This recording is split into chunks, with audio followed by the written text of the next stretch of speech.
Hey everyone, this is Coach Celeste Stacy and welcome to my channel. And I want to thank you, first of all, for your support, for the messages I've received, for the people who have reached out to me to ask me to cover topics on this channel. And so I received a message from a viewer who reached out to me and asked me to cover why some women tend to tear each other down.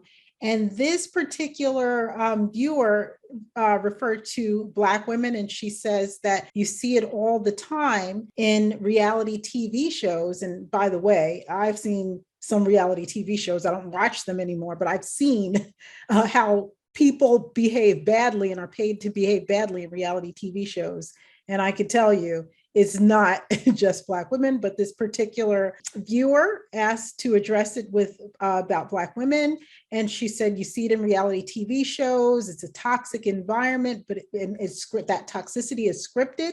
However, it happens in everyday life, in schools, and at work. Can you please talk about that? Now, there are 5 main reasons why some women tear each other down. And we're talking about all women. We're going to address what the viewer talked about with Black women specifically. It always seems like people are picking on Black women, Black women. I think it comes from who's asking and who you pay attention to, what perspective you have is totally validated, whatever your perspective is. And we'll talk about that a little bit later. But most of the time when we tear each other down, and I'm going to define in this context what tearing down means, it's all about us. It's not about the other person. It's really about us. So to define what tearing down means in this context is to publicly disparage, harshly criticize, disrespect someone because of something that's going on with you. Okay, so if you've ever heard someone say, oh, she thinks she's so, or she's not that great, or whatever, it's not about the person they're talking about. Recognize that it's about the person saying it, and that that other person may not think they're so, or maybe they do. But guess what? The person running their mouth about it also thinks that that person is so, whatever they say. Oh, she thinks she's all that. She thinks she's so cute. No, you do. And we're going to talk about why. So one of the main reasons some women tear each other down is that they felt minimized growing up. What do I mean by minimized? They were made to feel smaller, or at least they felt like they were made to feel smaller. I did a video called The Real Reason We Stay So Fat. And it's for people like me who suffer from chronic obesity. And we dig into what it means to feel minimized, right? And we also dig into what it feels to be objectified, which I'm going to talk about next. Be sure to watch that video if you have body image issues, if you suffer from chronic obesity, or even if you don't. If you recognize the signs of tearing someone else down, if you felt growing up that you were made to feel small, watch that video. Okay, so when you feel minimized in your life, when you're made to feel less than anyone else who is objectified or paid attention to in a way that you wish you could be, is going to feel like a threat. They're going to feel like someone who got all the attention when you didn't. The second reason that some women tear each other down is because growing up, they were objectified, right? Their parents played what I call the comparison game with them. What is the comparison game? Well, it typically happens between mother and daughter. So if another child was doing something special, a mother who objectifies and plays the comparison game with their child is going to say, well, you're cuter than her, you look prettier than her, or, you know, you're smarter than her. And so many times parents feel that they're saying that to help boost their child's self-esteem. But what's really happening is they are setting that child up for a lifetime of playing the comparison game. So wherever in life that child shows up, whether it's work, whether it's in love relationships, whether it's with friendships, anything, competitive sports, anything, that person, that child growing up will always ask the question, am I better than that person? Is that person better than me? It's going to be an either or situation, and no one can win in that case. That child should be taught that they have their own unique value to bring to this world. And that unique value should be cultivated, not, oh, you're prettier than her, you're better than her. And again, it's a harmless thing. It's easy to do. You don't want your child to feel less than. You don't want them to be hurt. You want to buffer them, right? The same goes for parents who kind of project maximum greatness on their child, right? And this is a tricky one, right? So for example, growing up with me, my parents always loved to boast and brag about every little thing that I did, which is cool and nice or whatever. But there's a lot of pressure that comes with that, right? So say, for example, if I got a job sweeping the floor at the college campus store, and I told my dad, hey, I got a job sweeping the floor at the college campus store, his response would invariably be, well, give it a year, you're going to own the place. You're going to be the boss, which is awesome. You want to speak life. You want to speak affirmation into your child. Also, if you say that too much and you say, oh, you're going to be the boss running things, you're going to be the boss, you set your child up to believe that nothing is good enough unless they're at the top of the food chain, unless they're running things.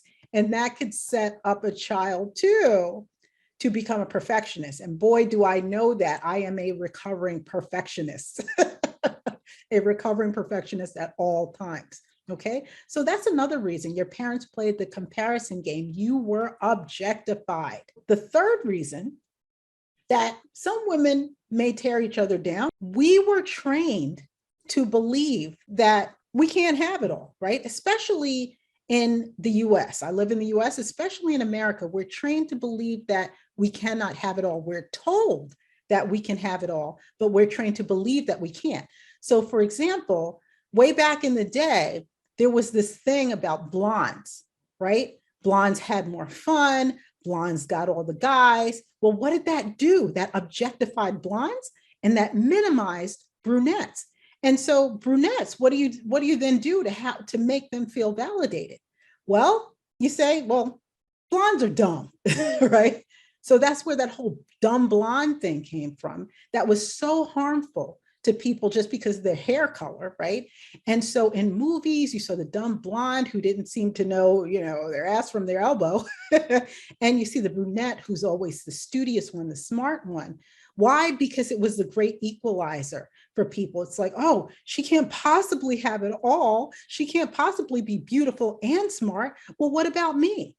Well, all of that taught people that you can't have it all. And even today, you see some movies where the awkward girl likes the popular guy, but the popular guy likes the popular girl who's beautiful, but there always has to be something wrong with her, right? She either has to be a jerk, she's got to be stupid, she's got to be mean, something, right? She can't be smart, beautiful, nice, kind, all of it. Why? Because then where would that leave the plainer girl, right? So they have to use that as the great equalizer. So we're taught that we can't have it all.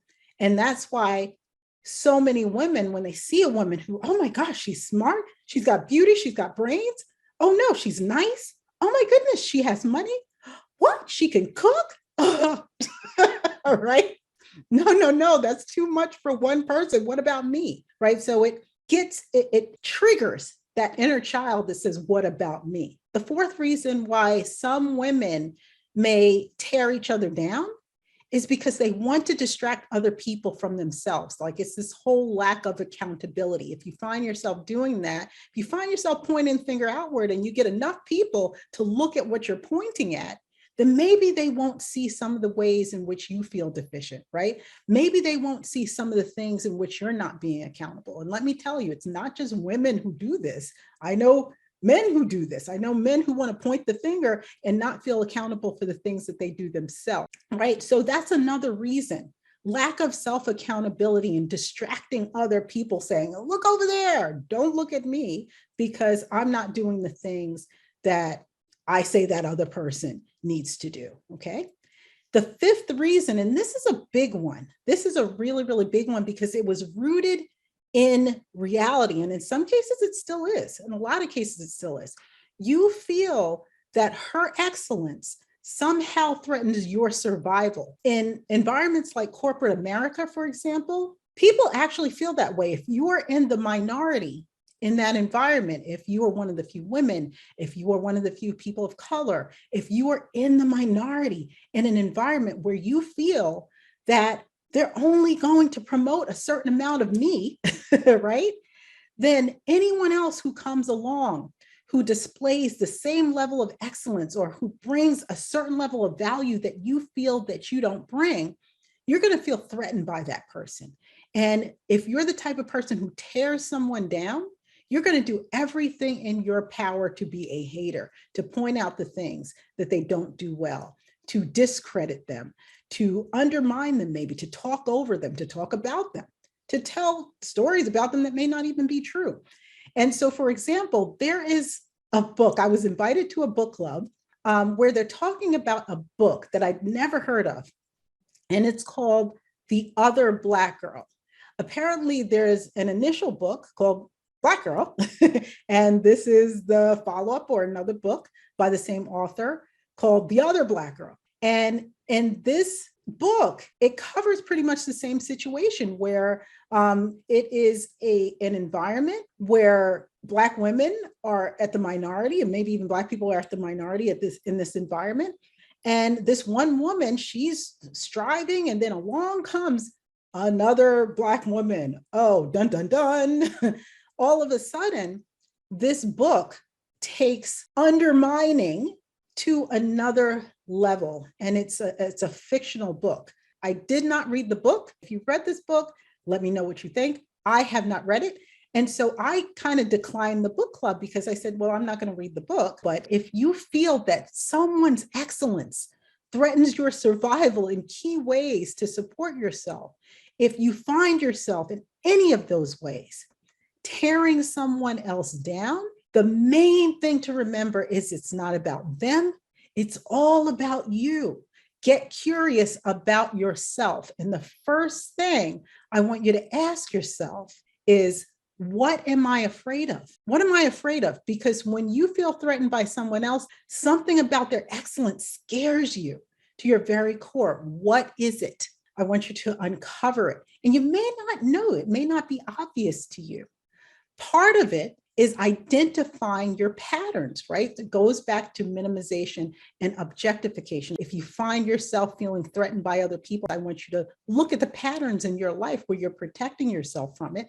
And I want you to challenge those things. The bottom line is, hurting other people does not heal you. The way haters are validated is by getting consensus. So if you have enough people pointing to someone else, it feels good for a while, because for a while it distracts you from how you feel about yourself. But it really all comes back to that, doesn't it? Once you ask those questions, what am I afraid of? Once you identify the patterns of minimization, objectification, ask yourself, how can I heal? And you're going to find the answers to how you can heal in the exercise that you do when I talk about that other video of the real reason we stay so fat. And so you know what's going to happen once you start to heal yourself? Number one, you're going to be a lot happier. People who are happy with themselves are a lot happier with life. You're going to be kinder, more empathetic. And I don't know about you, but I think we can all use a lot more kindness in this world right now. And if you find yourself repeating patterns in love relationships, repeating the same patterns, cycling through people again and again, all the wrong people say all the right things, and having to start all over again with different people, I want you to head on over to CelesteStacy.com/dating. A new class is starting soon. Make sure you hop on it. That's CelesteStacy.com/dating. Until next time, this is Coach Celeste Stacy. And if you think this is helpful, share it with somebody. You never know who it can help. Talk to you soon.